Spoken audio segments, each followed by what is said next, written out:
What's going on, sports fans? This is Jake Waxman And Tyler Lavalette. coming to you live from the studio in Waterford, Michigan. Here is the second Friday take from Two Guys Talk Sports, or Friday Roundtable from me and Tyler Lavalette. We're excited to talk to you more about sports. Now, before we actually get today's episode started, for those who watched last week's episode, okay, I want to apologize to you, folks. Me and Tyler, we talked about sports, but we forgot to do something very important. We forgot to introduce ourselves to our audience. So I want to take just a moment or two to introduce me and Tyler. Tyler, go ahead and tell the audience all about yourself. I was born on September 22nd, 1992, born 1 pound 5 ounces after a 24-week gestation period. I had to spend 100 days in the hospital in Kalamazoo, Michigan. And it wasn't easy being born prematurely. I have autism and cerebral palsy as well. And obviously I'm nowadays a big sports fan thanks to my father. Good stuff, my man. All right, so for those of you who don't know, my name is Jacob Waxman. I am a friend of Tyler Lavalette's. I was born originally in the state of Indiana in a town called Osceola, Indiana, just outside of Mishawaka. I moved here to Michigan when I was about 9 years old in the year 2003. Me and Tyler, we met about, I think it was 2005 at his birthday party that year. And from there, things, they say the rest is history. We kind of slowly but surely, we built up a great friendship. And now we're been working as of late to try and talk sports and take it to the next level. And I just want to say thanks to the studio here in Waterford for allowing us to take that next step. And anything else you want the audience to know about you, Tyler? Well, yeah, I'm a baseball, football, auto racing fan as well. And I really like a lot of the Detroit teams, as evident by last week, and of course wearing this Lions shirt. Yeah, wearing it proudly too. So, as for me, I'm a big Chicago sports guy. I like the Blackhawks. I like the Bears, the Cubs. I'm a really big Purdue Boilermakers fan. I like Purdue football and basketball. And overall, I'm kind of like an outsider here in Michigan. I'm like the outsider. Everyone used to give me a hard time about being an outsider. All right, so just wanted to get you folks to get to know us a little bit, and just end this part of the intro off. I just would like to say, if you guys want to know more about me and Tyler, feel free to follow us on social media. I have a Facebook, Jacob Waxman. I have an Instagram, JMWaxman19. Just keep in mind, I don't use Facebook a lot, but I'll try to answer any questions you might have. And Tyler, he's got a Facebook and an Instagram. I believe Tyler's Bottle Service also has an Instagram page that you can follow as well. And anything else you want to say before I...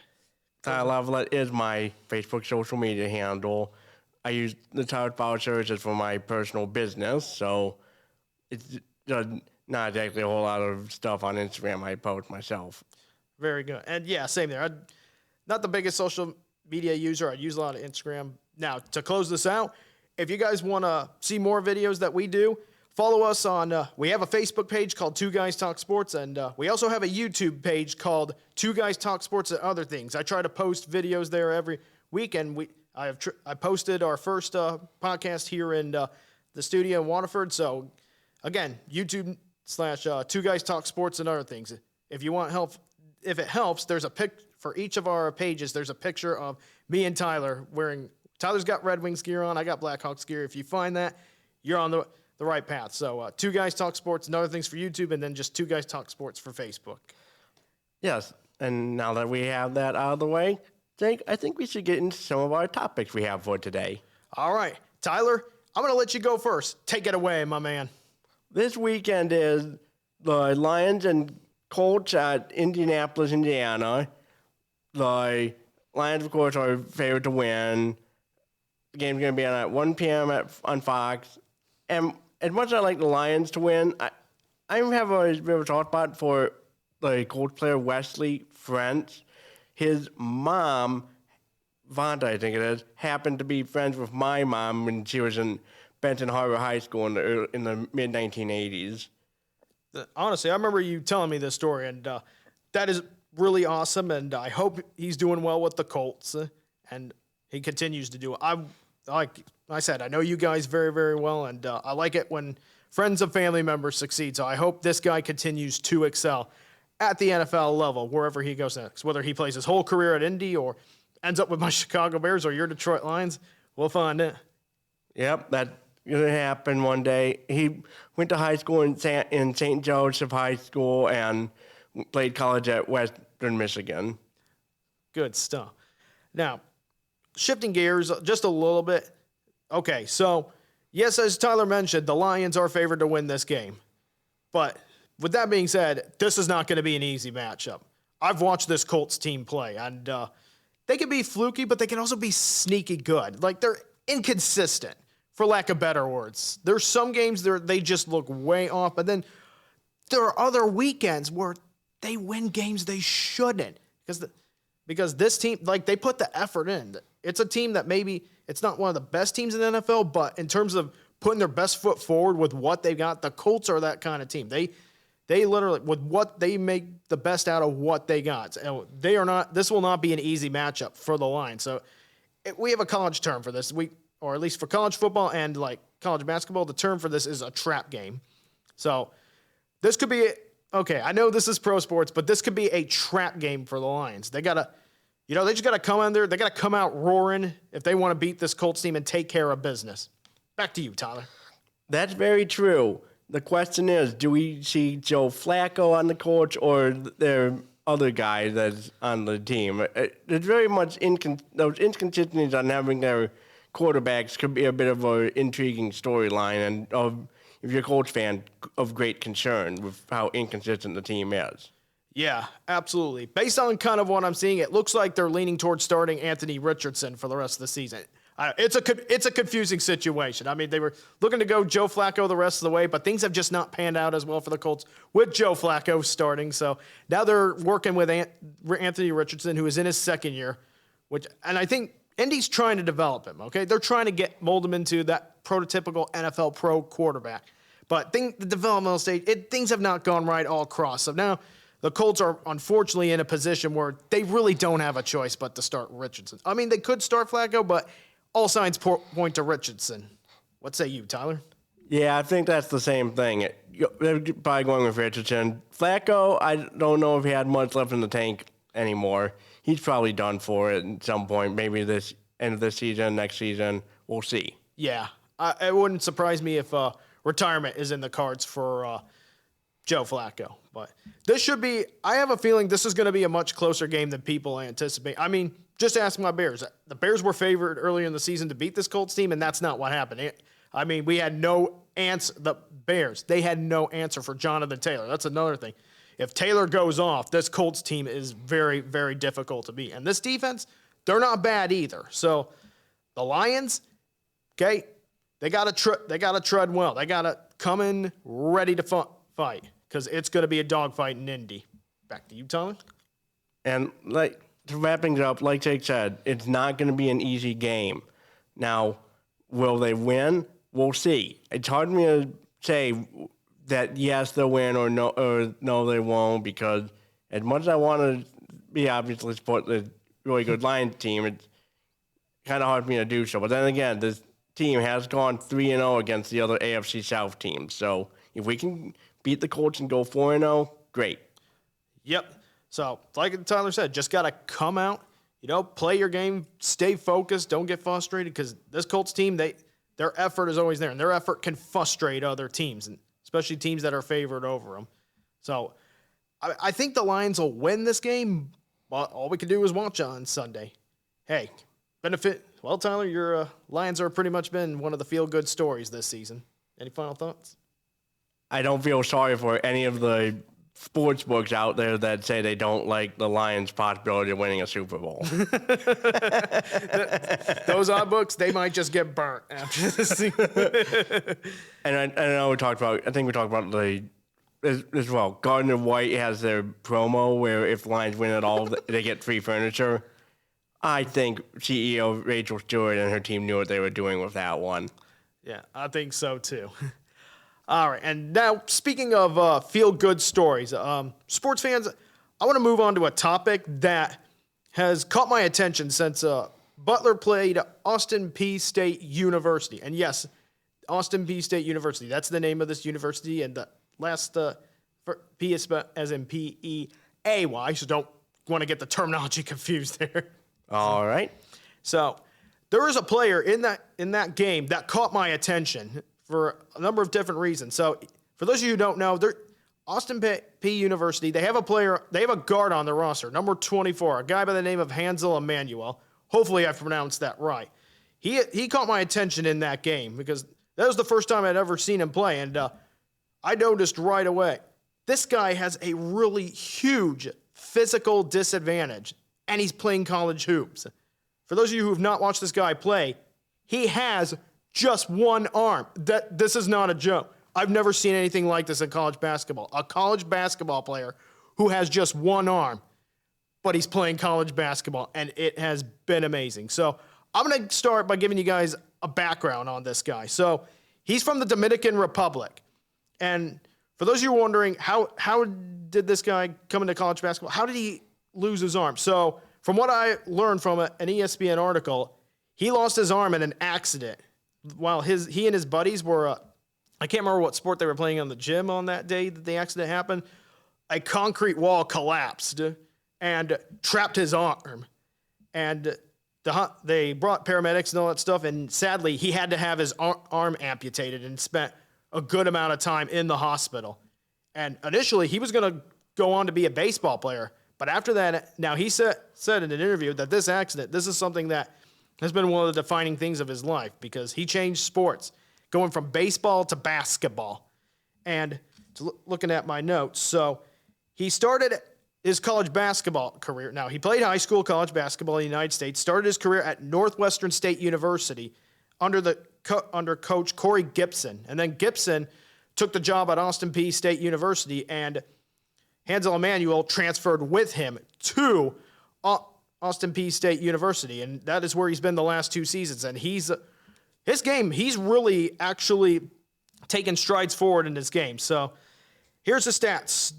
He is averaging about, this year, 4.4 points a game, 4.4 rebounds a game, 1.6 assists, 1.6 assists a game. And he's got about, right now, a 56.3 field goal percentage. Now, here's the big thing, though. Okay, stats don't matter with this guy, okay? Especially for guys like this. Stats do not tell the whole story. The big thing is he's playing 22 minutes a game. For a guy that has only one arm, that is extremely impressive. But I'm not just going to I'm not going to talk about it. There's a clip I'd like to show you folks. Can we roll that clip, please, and introduce the world guard to Meshack here. Hansel Emanuel, 24. That's him right there. He's defending. That's the way you know. See, he's missing his left arm. And then on this play right here, gets a steal. And then, how? He's got one arm. There's no way you should be able to do things like that. And yet, he is able to, in that clip, you saw in the steal that he had, he was able to balance himself without his left arm and actually able to trap the ball. So he gets the steal, traps the ball against his missing arm, and uses that leverage to help him lay up the ball and score 2 impressive points. That is a really impressive play. All right. Now that we've seen that clip, Tyler, your thoughts, my man. Just, wow. Really. One arm, and he's playing basketball. That is correct. I think it's guy Hansel, it is. He's pretty good. It's just incredible that he has only one arm, thanks to that concrete wall falling down on him. And he's playing basketball now. It's crazy. Do I see him going to the draft, NBA draft? I don't know. I have my doubts, but we'll see. And to build off of what Tyler said, he actually mentioned in an interview his goal is to become the first one-armed NBA player, or first one-armed pro player. Time will tell if he gets there, but I hope he continues to strive for it. Based on what I've seen, the kid's got a good work ethic. He's talented, and he's clearly in terms of work ethic, he is using this setback to help himself. Actually, he's used this setback as motivation and to work harder on his game. And here's the thing. They say, okay, his stats don't look all that impressive, but considering, like I said, he's missing an arm. And yeah, you look at plays like this, and they are like highlight reel-worthy plays, like roll tape ESPN, as they would say. On just seeing him go out there and do these things with the physical disadvantage that he has, it's unreal. My jaw is dropping. Just wow. And you know what? It doesn't matter who he's playing for. The fact that he is playing basketball at the college level and he doesn't have an arm, it's insanely impressive. Any more thoughts, Tyler? Yeah, I had my mouth wide open in shock when you were telling me about this guy, and it is very cool. It reminds me of hearing about Jim Abbott when he threw the no-hitter with the Yankees in 1993. He has only one arm, and yet somehow he was able to pitch a no-hitter. With one arm. I didn't think it was possible to play baseball without, if you don't have both arms, I would think it would be impossible to play baseball. Wow. That's really, really impressive. You know what? These are the kind of feel-good stories that we need more in sports. Guys who have had setbacks in their life, and yet they use those setbacks to energize them, to help themselves work harder towards the goals that they want. And keep in mind, when it comes to basketball, there are things you need two hands for, like being able to balance the ball or dribble, and even just shoot a free throw, the free throw form. And I've watched him shoot free throws, and his free throw percentage, well, not percentage, but the free throw shot that he had with just one arm, it's actually impressive in its own right. My goodness.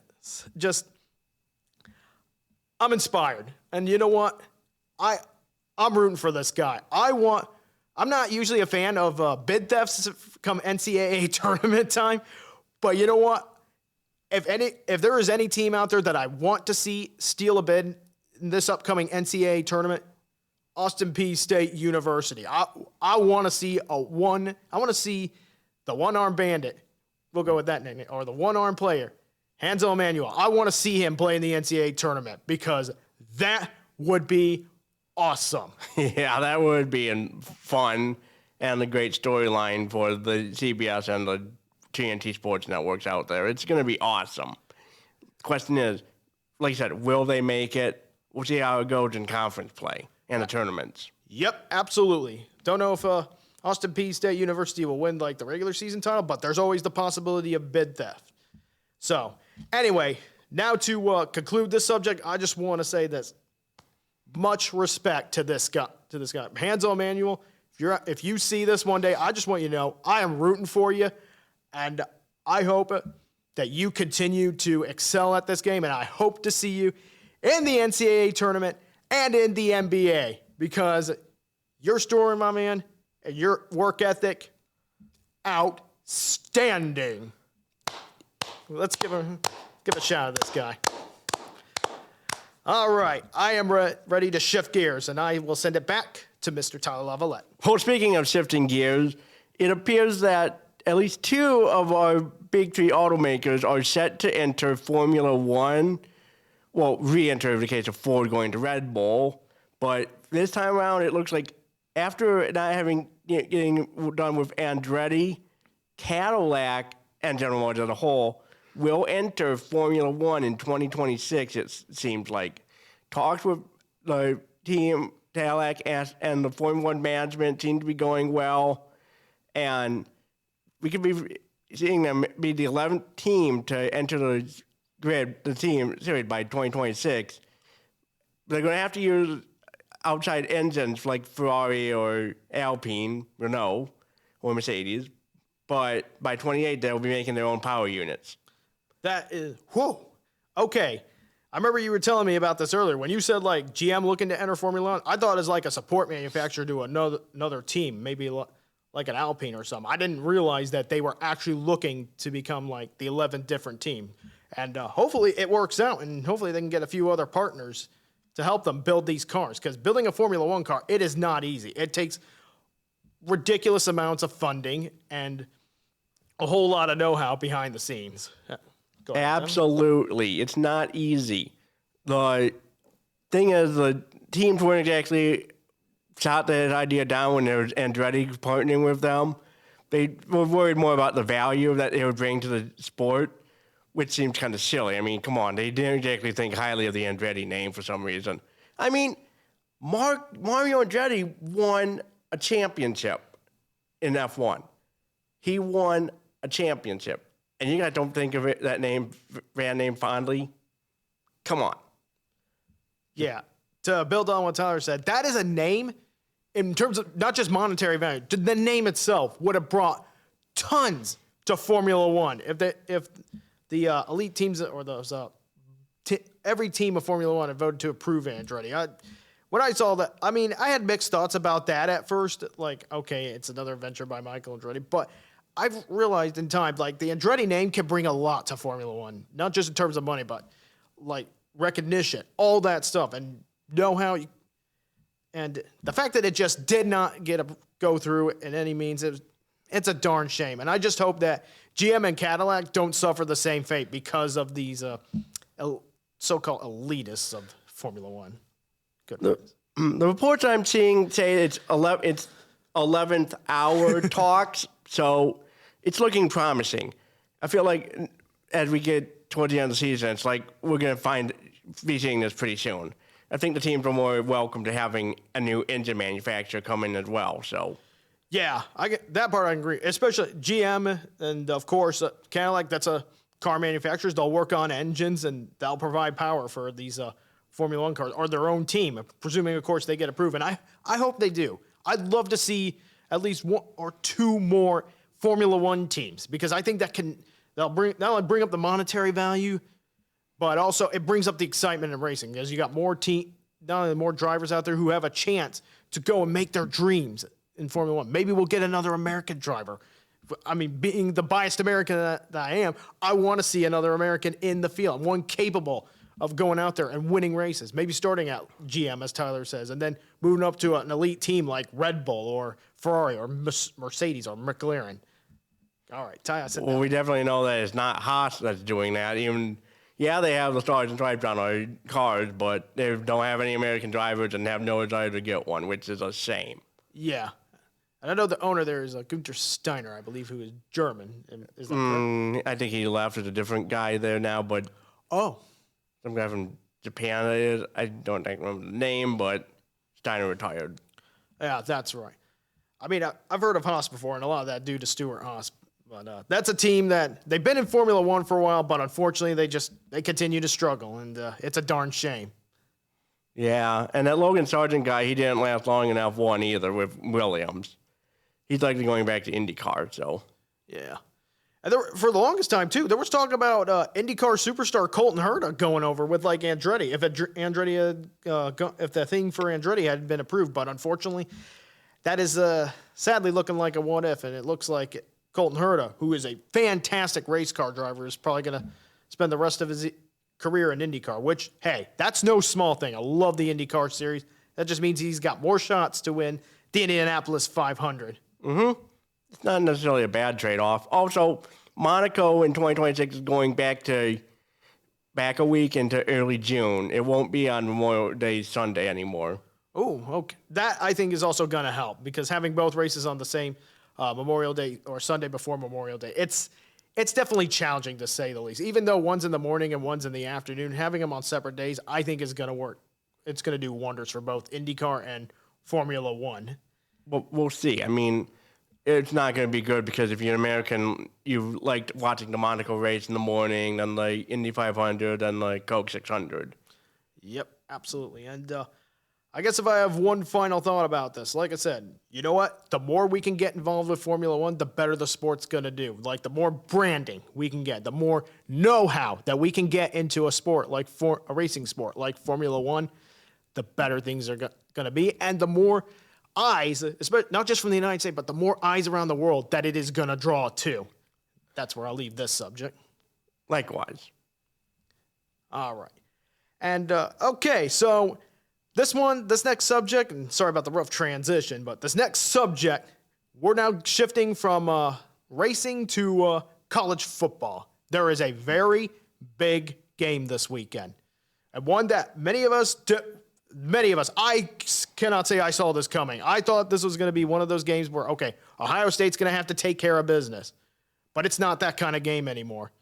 We got Indiana at Ohio State. This might be without a doubt not only one of the biggest games in college football this season, but this might very well be the biggest game in the history of Indiana football. Tyler, what are your thoughts? They are going to have to go into the horseshoe and knock off a really good Ohio State Buckeyes team. That's not going to be the easiest of feats for them to accomplish. I hope they do good, though, and make an unlikely run for the Big Ten championship game. But Ohio State's not a team to mess around with. They're one of the premier teams in the Big Ten overall for a reason. Absolutely. The big thing, here's the thing. Both of these schools right now, they have fantastic defenses. I think this could be low scoring. It could come down to whose defense is better. The one, like Tyler said, the one edge that Ohio State has is they got the home crowd. It's going to be in the horseshoe. Indiana, for what could be the biggest game of their football program's history, they're going to have to go into the horseshoe and overcome Ohio State. Play them down to the wire. And if they can win this game, they're definitely in the college football playoffs. Tyler, let's say if Indiana doesn't win this game, what do you think that speaks in terms of volumes for their college football playoff hopes? I think it's going to take a big hit. But they might be in contention for maybe going on the road to another team's home stadium for the 5 through 12 matchups. But we'll see. Absolutely. That's kind of my thought, too. This is a game that Indiana can afford to lose and should be able to afford to lose. All right, as long as they make it competitive, they should be in the playoffs. Okay, so they've had a simple schedule or an easy schedule, but they're 10-0, and they've dominated a lot of these games that they've played. They've shown how good they really are, no matter the opposition. This is why I think they deserve a spot in the playoffs, even if they lose to Ohio State and don't go to Indy for the Big Ten championship.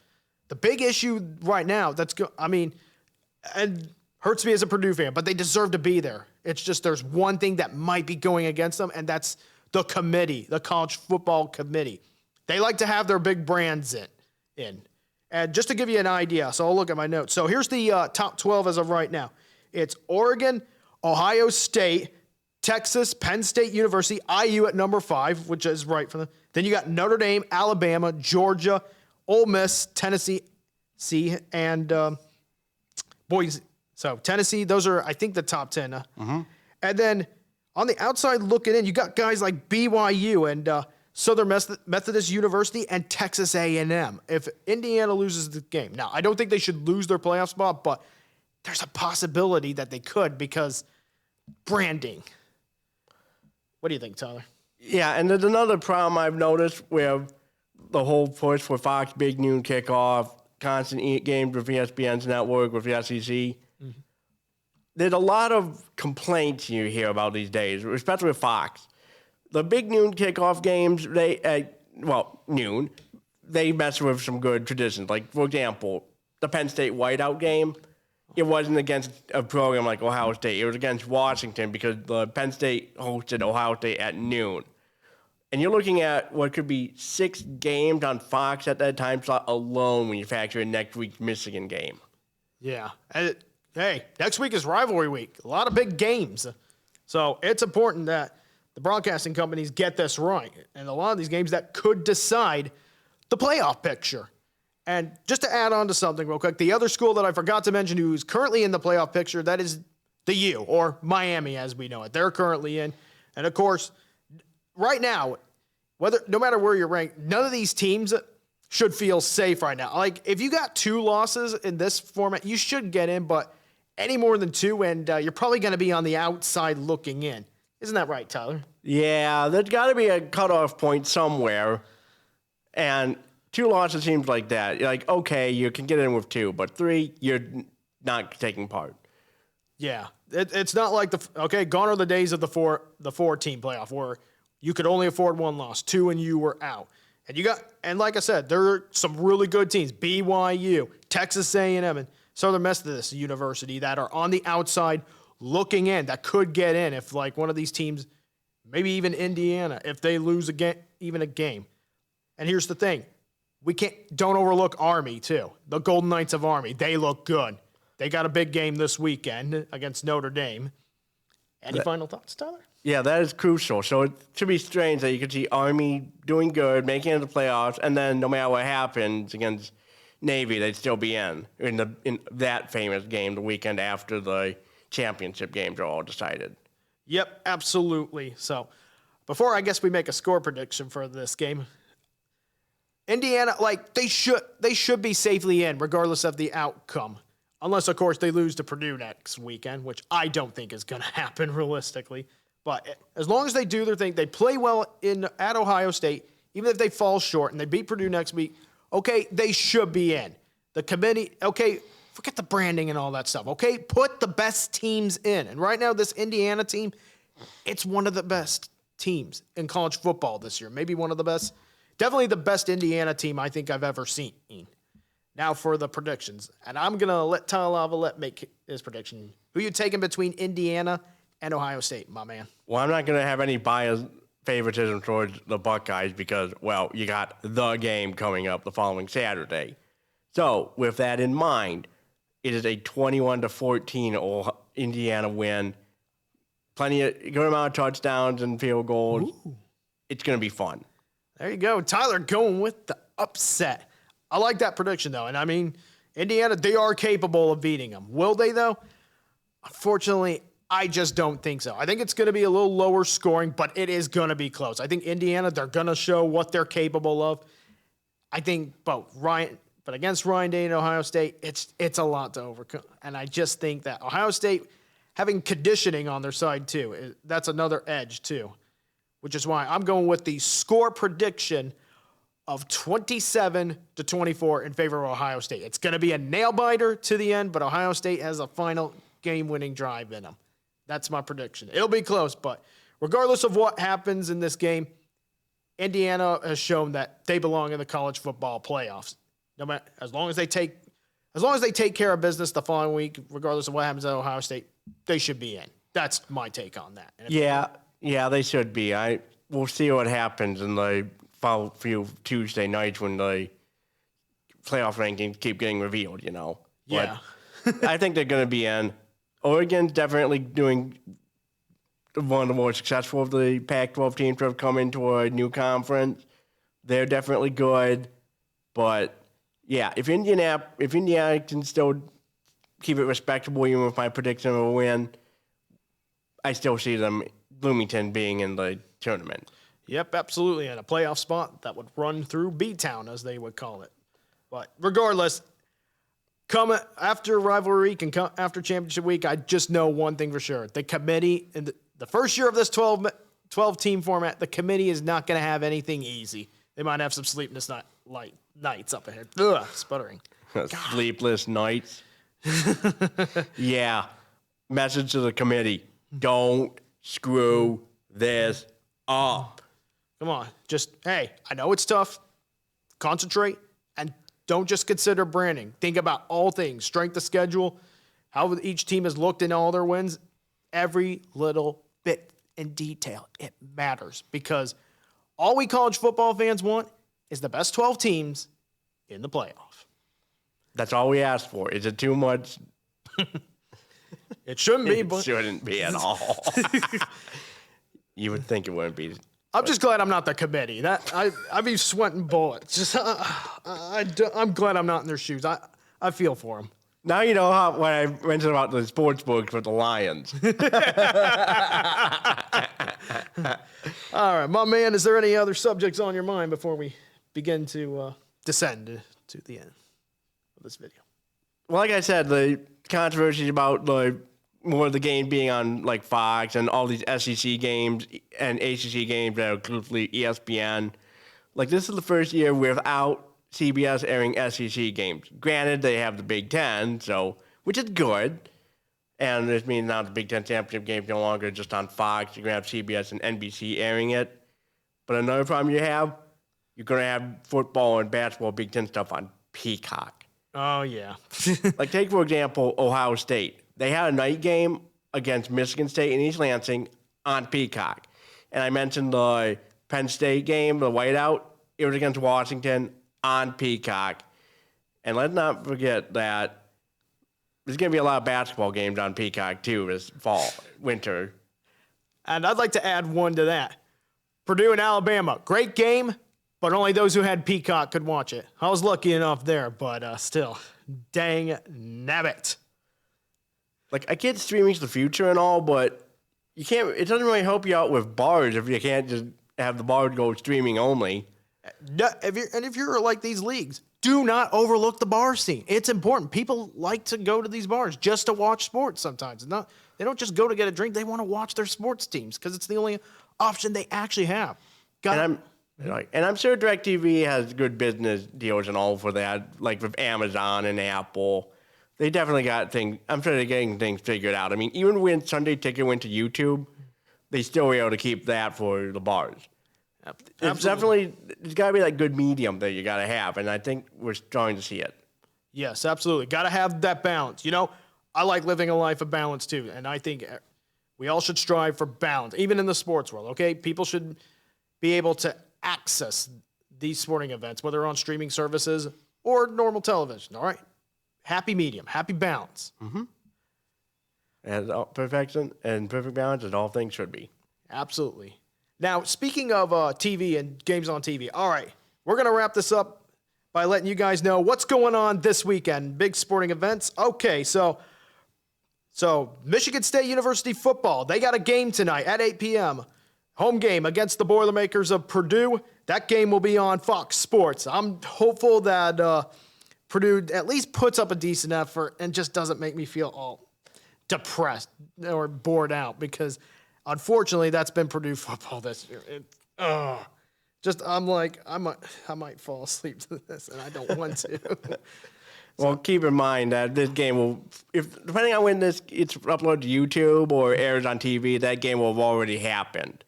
So keep in mind that listing will be outdated by the time it airs. Yep, and we do apologize for that. Anyways, other games. Let's see. I mentioned Purdue at MSU. The Michigan Wolverines, for you Michigan fans, they are taking on Northwestern at home Saturday, 3:30 on Fox Sports 1. Army at Notre Dame, Saturday, 7 p.m. You can watch that on NBC and Peacock, if I'm correct. Not just Peacock, but also NBC. Mm-hmm. And then I mentioned in terms of college basketball. Now, Michigan and Michigan State, they have games, but it's on Monday, so it's not really a weekend thing. But and then we got Marshall at Purdue this Saturday at 12 o'clock, and that's going to be on BTN. And then, of course, for you Lions fans, you're taking on the Colts. That's a 1 p.m. game on Fox, same time as the Bears and the Vikings at 1 p.m. Okay, I am just hopeful that at least this is not a game where I feel like I get stabbed in the heart again, just like the Bears made me feel against the Packers, because that hurt a lot. And if I had been able to watch the game, it definitely would have felt like someone put a knife through my heart.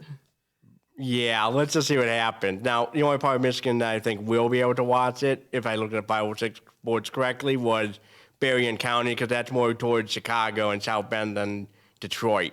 Absolutely. And also for you Red Wings fans, okay, I want to make sure I'm covering as many sports teams as possible. So the Bruins are at the Red Wings on Saturday at 7 p.m. I believe that's going to be on Bally Sports Detroit. It just got rebranded to FanDuel Sports Networks. Right. But yeah, that's the thing. The only streaming services that have that are Fubo and DirecTV Stream, but you can also get that for $20 a month. Yeah. Of course, the Blackhawks are at the Flyers on Saturday at 1 p.m. That'll be on Chicago Sports Network. And for you Pistons fans out there, they're going to be at the Magic on Saturday, 7 p.m., and that'll be on Bally's or FanDuel, right? Yeah, FanDuel Sports is extra channel. Thank you for reminding me. Yeah, it's the former Fox Sports networks have just had a rough time these days. Yep. All right, Tyler, did I miss any important sport events that fans need to know about? If you're in Waterford, here at Mott, there's a few exhibition basketball games going on tomorrow. But as the high school basketball season begins, unfortunately, I'm not seeing any of the team, Mott or Kettering, in the playoff and football semifinals, sadly. So they're done. But winter sports for high school is starting up pretty soon. So be ready for that in due time. Yep, absolutely. That means, like Tyler said, basketball and hockey's going to be back very soon. So we'll try to do our best to keep an eye on those the local events around here. Waterford Kettering. We'll try to do more of that for you, sport fans, especially for those who request that, of course. Absolutely. This is a Waterford Media Network thing after all, so the best we can do is take some suggestions on trying to incorporate the high school scene that's out in our part of Southeast Michigan. Yeah, indeed. All right, my man Tyler, what else says you? Well, I can't really think of much because it's been a fun episode today, and I hope you have enjoyed watching this. Be sure to follow us on Facebook and like our YouTube page if you are watching us on YouTube, and subscribe for more content if you're on that channel. And like I said, like us on Facebook as well. Absolutely, sports fans. It's been a fun broadcast, but now with all that being said, we are going to say goodbye. And before we say goodbye, I would just like to wish all of you a happy Thanksgiving or a week of Thanksgiving, and enjoy all the sports, enjoy the time well spent with your family, and enjoy Turkey Day, sports fans.